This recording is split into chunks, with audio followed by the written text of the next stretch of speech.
কারো জীবনে যখন সুখ আসে সেটা শুধু নিজের ভেতর থেকে নয়, চারপাশে মানুষের ভালোবাসা, যত্ন আর উপস্থিতি থেকেও আসে।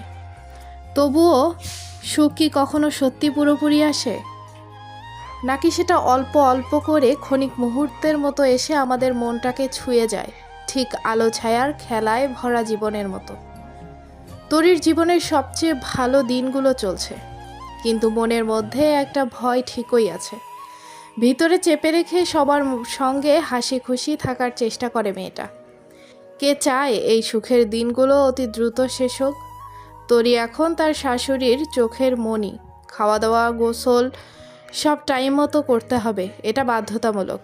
তরির মাথায় তেল দেওয়া, চুলে চিরুনি দেওয়া সব নাজমা চৌধুরী করে। এটা আগে জয় করত, কিন্তু যখন থেকে নাজমা চৌধুরী করে দেয় তখন থেকে তরি নাজমা চৌধুরীর কাছ থেকেই শুধু নেয়। এখানে অন্যরকম একটা শান্তি।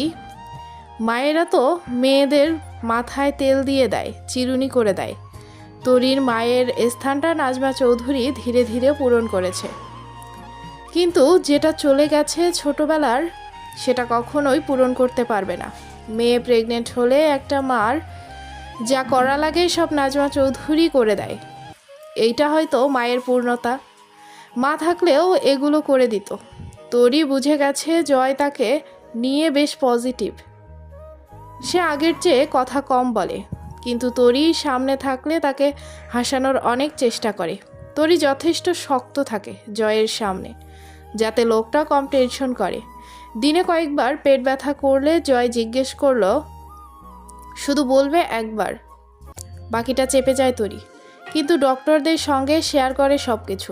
নাজমা চৌধুরীর ইচ্ছাকেই প্রাধান্য দিয়ে জয় নিজের কোম্পানির এক্সক্লুসিভ কালেকশন থেকে তরির জন্য অর্ডার দিল এক বিশেষ শাড়ি। গাঢ় লাল রঙের সঙ্গে মানানসই নরম লাইট ওয়েট দুপাট্টা। কাপড়টা ছিল এমন যেন লাল রঙটাই আলাদা করে তার সৌন্দর্যকে আরও গভীর করে তুলবে। জয় নিজের জন্য নিল একটি ক্লাসিক শেরওয়ানি, সাদামাটা কিন্তু রাজকীয় আভা থাকা ডিজাইন, যাতে তার ব্যক্তিত্বটাও আরও দৃঢ়ভাবে ফুটে ওঠে। তরির অনেক দিনের এক স্বপ্ন ছিল একবার বউ সেজে নিজেকে দেখবে, শান্ত সুন্দর, শুধু নিজের জন্য।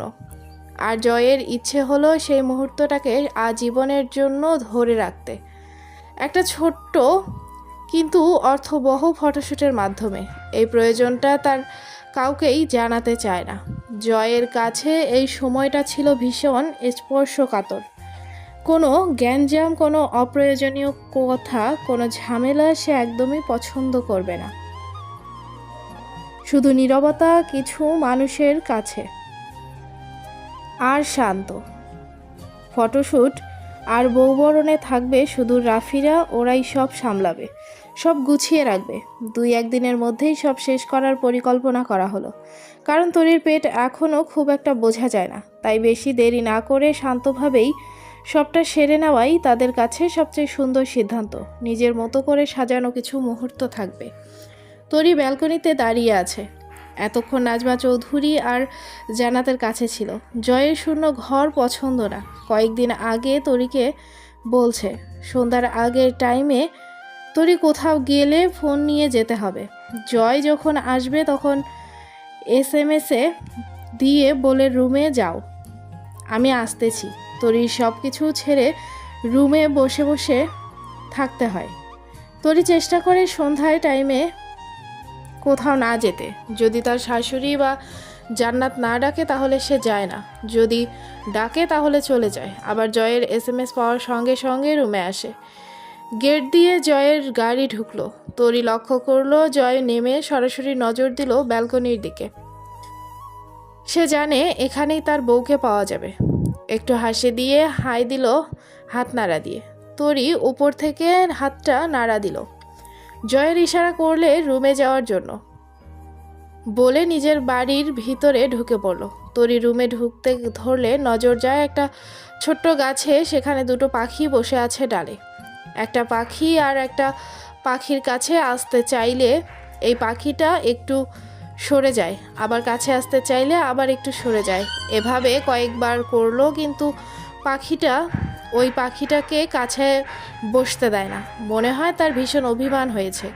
তা দেখে তরি একটু হাসলো। মনে হইছে স্বামী তার বউয়ের রাগ ভাঙাইছে, কিন্তু বউয়ের রাগ কিছুতে ভাঙছে না। তরিকে রুমে যেতে বলছে, কিন্তু তার কি সে খেয়াল আছে? সে তো পাখির মান অভিমান দেখতেছে। জয় রুমে ঢুকে ব্যালকনিতে এসে লক্ষ্য করছে তরি পাখি দুটোর দিকে তাকিয়ে আছে। তোমাকে না রুমে যেতে বলছি?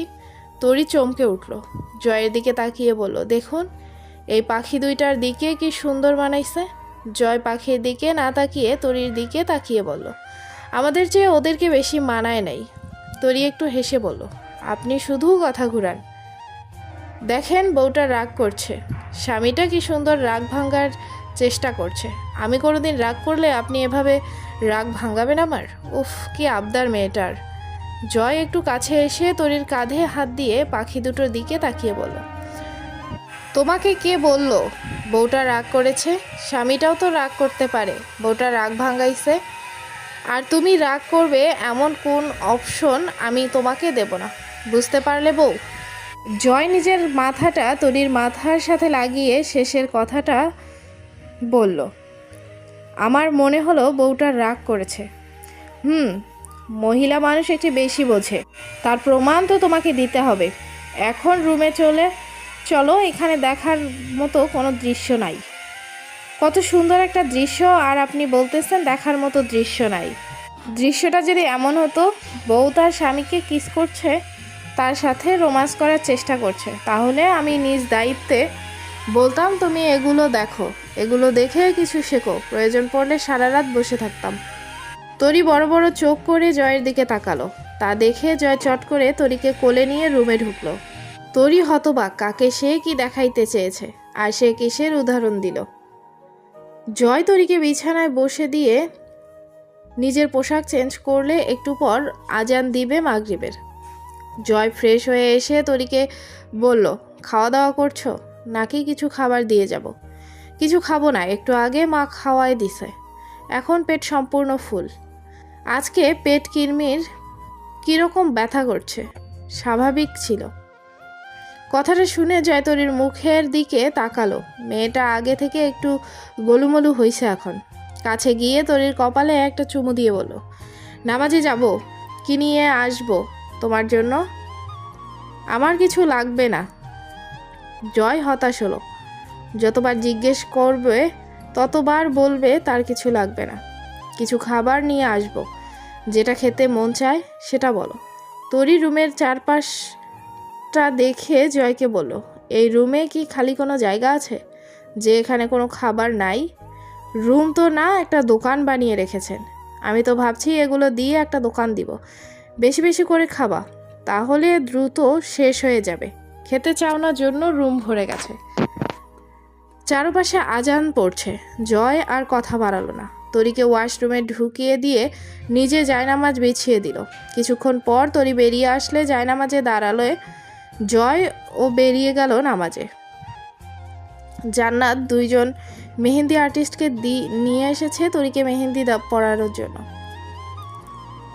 জয় আবার বলে দিয়েছে যাতে সারাদিন থেকে একটু একটু করে দিয়ে শেষ করে, কারণ তরি এক জায়গায় বেশিক্ষণ বসে থাকতে পারে না। তারা সকালবেলা এসে মেহেন্দি দিতে বসেছে। ডাইনিং রুমে ডক্টর নার্সরাও সবাই উপস্থিত আছে। দেখতেছে তাদের তো আর কোনো কাজ নাই। নাজমা চৌধুরী দুইজন বয়স্ক মহিলা রাখছে। আগে বাচ্চা পেটে থাকলে কত নিয়ম মানত, এখন তো সেগুলো কিছুই নেই। নাজমা চৌধুরী তাদেরকে রাখছে, তাদের কাছ থেকেও একটু পরামর্শ নিয়ে তরির যত্ন করে। বাচ্চা পেটে আসলে কি করা যাবে না কি করা যায় এগুলো বিষয়ে ধারণা নেওয়ার জন্য রাখছে। সবাই যে যার মতো বসে আনন্দ করতেছে, দেখতেছে।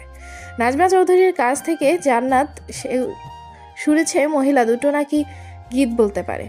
সে কখনো গীত শুনে নাই, তাই সে মহিলা দুটোর কাছে বায়না ধরলো একটা গীত শোনাতে। তাতে সবাই সহমত দিল।